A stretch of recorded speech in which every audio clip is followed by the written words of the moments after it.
Magandang hapon, update na muna tayo sa lagay na ating panahon ngayong araw ng Linggo, May 5, 2024. Sa kasalukuyan ay easterlies pa rin o yung mainit na hangin galing karagatang Pasipiko, patuloy pa rin yung epekto nito sa ating bansa. And also, kung makikita natin sa ating satellite image, wala tayong nakikitang mga kaulapan na pwede magdala ng pangmalawakan o magdamaga ng mga pag-ulan, kaya asahan natin sa Metro Manila at sa ating buong kapuluan, yung partly cloudy to cloudy skies condition, may mga chance pa nga rin tayo ng mga localized thunderstorms. Yung ating mga Regional Services Division, maglalabas ng mga thunderstorm advisory, rainfall advisory o hindi kaya heavy rainfall warning kung kinakailangan. Wala pa rin naman tayong namomonitor na low pressure area or bagyo sa loob or malapit sa ating Philippine Area of Responsibility. Para naman sa lagay ng panahon bukas sa Luzon area, patuloy pa nga rin yung fair weather conditions sa Metro Manila at sa buong Luzon, kaya mga localized thunderstorms lamang yung ating inaasahan.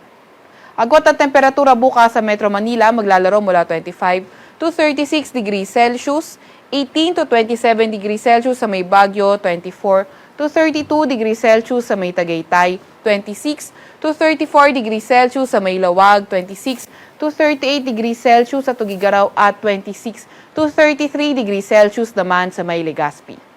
Para naman sa agwat ng temperatura sa Puerto Princesa, 26 to 34 degrees Celsius at 27 to 35 degrees Celsius naman sa may Calayan Islands.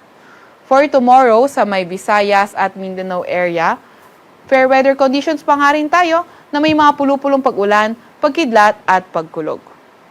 Agwat ang temperatura bukas sa may Tacloban at Cagayan de Oro, 26 to 33 degrees Celsius, 28 to 34 degrees Celsius sa may Iloilo, 27 to 33 degrees Celsius sa may Cebu, 25 to 34 degrees Celsius sa may Zamboanga at 26 to 34 degrees Celsius naman sa may Davao. Wala pa rin tayong nakataas na gale warning sa kahit na anong baybayin ng ating bansa. Para naman sa 3-day weather outlook ng mga paunahing syudad natin, so from Tuesday to Thursday yan sa may Metro Manila, Baguio at Legazpi City, partly cloudy to cloudy skies condition pa nga rin yung ating inaasahan na may mga tsansa ng mga localized thunderstorms. Sa Metro Manila, posibleng umabot ng 36 degrees Celsius ang maximum temperature. Sa may Baguio naman ay up to 27 degrees Celsius ang maximum temp. At sa may Legazpi City, up to 33 degrees Celsius ang pinakamataas na temperatura.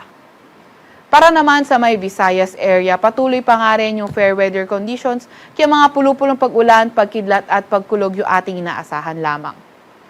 Dito sa may Metro Cebu, posibleng umabot ng 33 degrees Celsius ang maximum temperature. Dito naman sa may Iloilo ay 34 degrees Celsius at sa may Tacloban, posibleng umabot ng 33 degrees Celsius ang maximum temperature.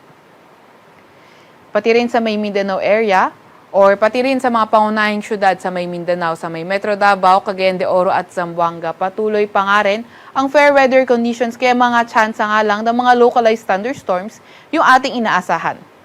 Sa Metro Davao, posibleng umabot ng 34 degrees Celsius ang maximum temperature, 33 degrees Celsius sa may Cagayan de Oro City at 35 degrees Celsius sa may Zamboanga City. Sa Kalakhang, Maynila, ang araw ay lulubog ng 6:40 ng gabi at sisikat bukas ng 5:32 ng umaga.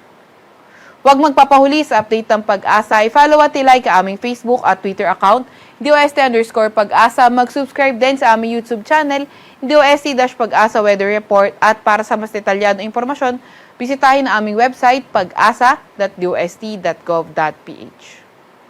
At yan po muna ang latest mula sa Weather Forecasting Center ng Pag-asa.